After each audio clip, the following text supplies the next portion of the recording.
Guys এই যে কাঁঠালের আমি বানাবো কি সাফরি, যে স্বাদ লাগে সাথে সাথে সেই স্বাদ।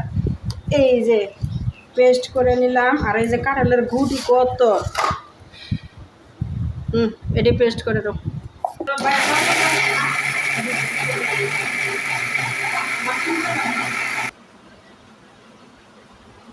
লাগিছে নে ম্যাঙ্গো জুস?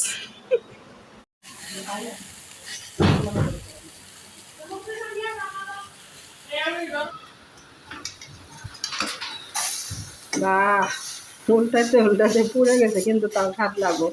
কাঁঠালের আঠা, সরি, কাঁঠালের রস রস রস রস আর চাউলের গুঁড়া দিয়া এই যে চাপড়ি পিঠা বানাইছি, সেই স্বাদ, স্বাদে স্বাদে সেই স্বাদ।